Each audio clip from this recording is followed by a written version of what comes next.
So you guys were I'm hearing all you guys wanted the theme song shortened, so here we go. This girl reviews movies, games, and books. Sometimes she plays them. So does that, and when she does it with the cat, does that make her crazy? Does that make her crazy? Probably. So, it's shorter. There you go. CrazyCatLady or Martha Butler does not own any trailers or pictures. I use them under fair educational for and entertainment purpose. It's like it's all they did.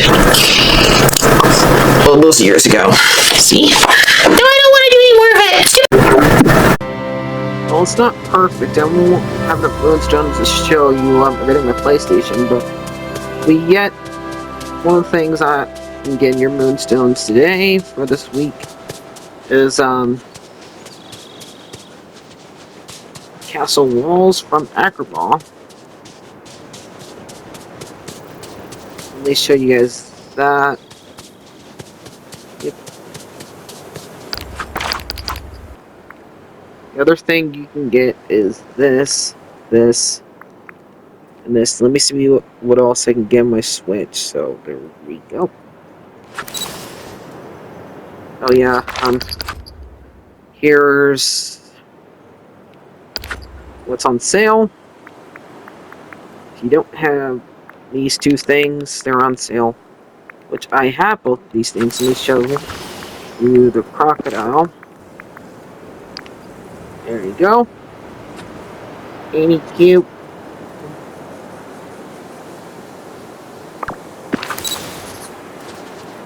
If he's cute. And let's head over to, we have it on the Daily Beach.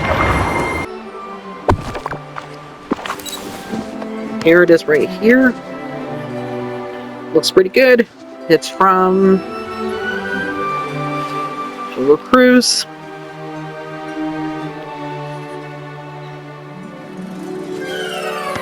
Well, that's it for right. Let me go and see if I can, get on my Switch.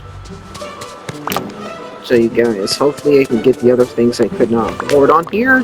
Otherwise, I can show you what I get.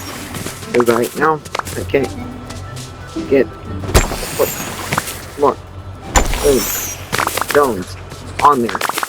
Okay, do it for the camera. So we got this cactus house, we got this fountain, and we got this well. Let's see how I was able to get everything. So let's make it darker so you guys can see how well the lights are.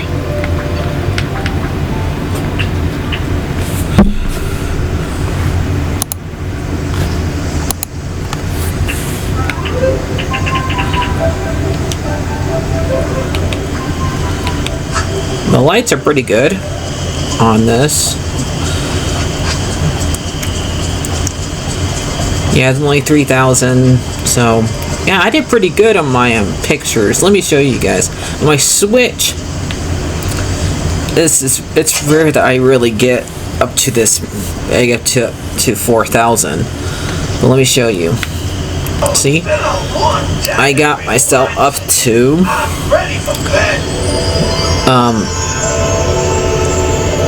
where I got 4,000 points. Cool, huh? Okay, so let's switch it back to daytime.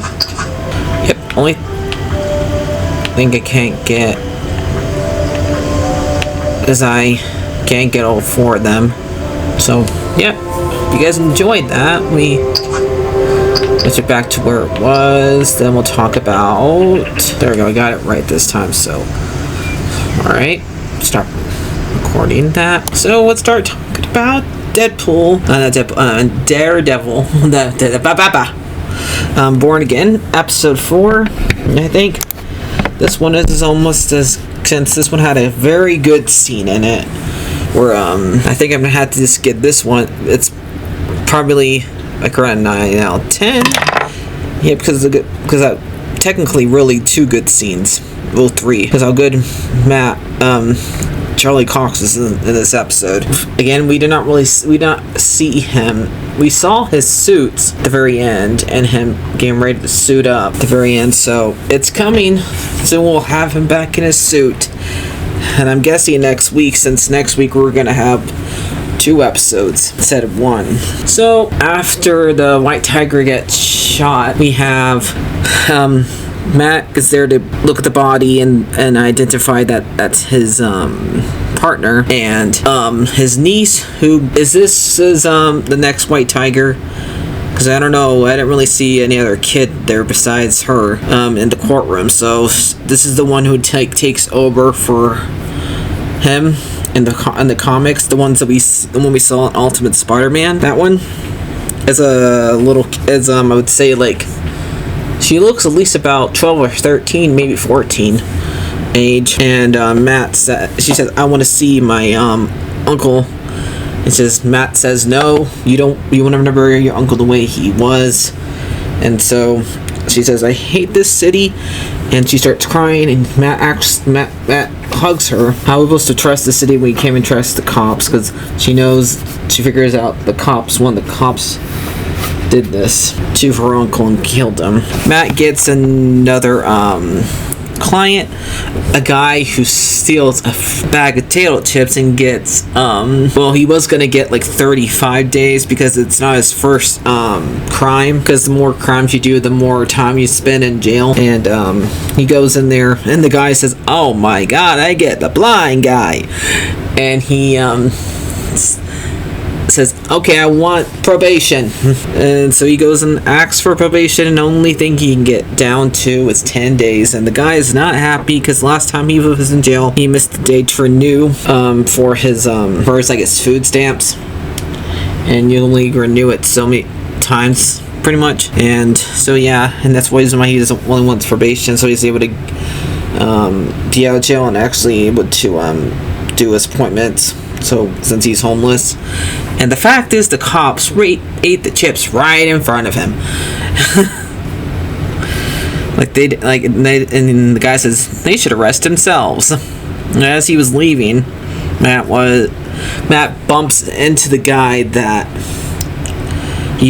who most likely dressed up as Frank as the Punisher and kills the White Tiger. He says he had a family, you know, and then all of a sudden he starts, well, my family was a cop, and this guy was a cop, my father was a cop, yada yada yada, like this. That was a pretty good scene. That, like, it says, and Matt says, well, you're going to have to bring a lot more guys later on to beat me up than you did last time. Like, like, yeah, Matt would have to probably bring back the whole entire police squad to beat him up, probably. And then he meets Frank and tells him, after he goes and finds the bullet and finds out that the bullet has his sign on it, and takes it to him and tells him that somebody pretty much walking around pretending to be you. And Frank's like, what do you want me to do about it? Go and yell at the guy, probably. And then he says, why don't you take care of it, basically. He's like, I can't. I just like this scene a lot because the fact that he brings up Foggy, and he says, because Matt can't bother to say his name because he misses him so much. Because he keeps on saying, he wouldn't want me to do this, I'm doing this for him. And Frank keeps on saying, can't you just say his name? And then he accidentally hits Frank with his cane. He's like, and he apologizes. No, that's the best thing you ever did. Yeah, Red. And I like the fact that he's still calling him Red, even though he hasn't put on the costume in a year. But Matt is still Red to him. So, and he tells him, I can't believe you let Bullseye get way with everything he's like did, and like says, "Don't you still hear his voice?" Because he brings up the fact, "I still hear my little boy voice."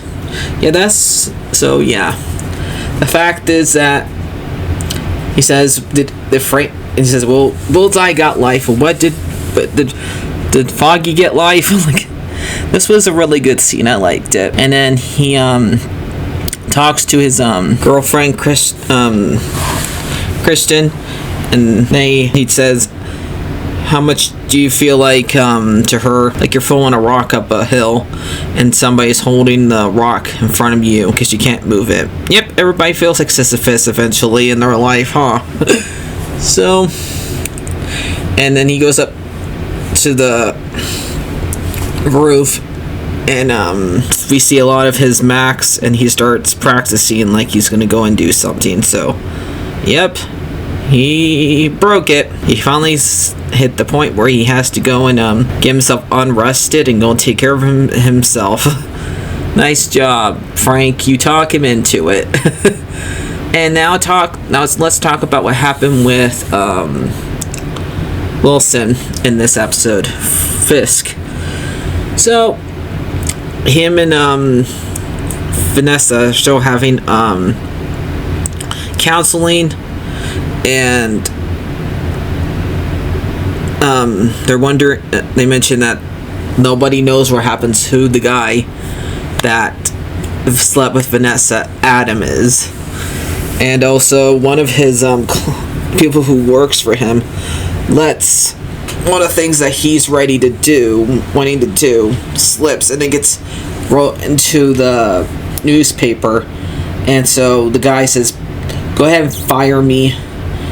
Like, I'm not gonna fire you, but if you ever do that again, it's the last thing you ever do." Yes, I bet. He was biting his tongue during two moments during this, Fisk was, and that is when he was watching those kids sing, "We built this city."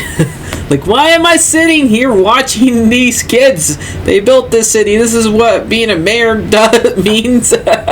Like, the kids were fine. It was funny that he was watching that happen. And like, this is what I have to deal with. And he wants to like build something in the city, but he has to like get permits and stuff like that, because he doesn't like the fact that his secretary lady keeps on telling him, "You have to do this, do da in order to get things finalized." Just can't go in there and say, "Okay, I want this done, or I'm gonna kill you." Like he used to. The counselor did ask Vanessa, does he hurt her? Do you like feel scared of him? She says, "No, I don't." But she does ask him, should I, at the very end of the episode, should I fear? And then we find out that he goes up to eat. Right by him in a cage is Adam. So yeah, this is definitely one.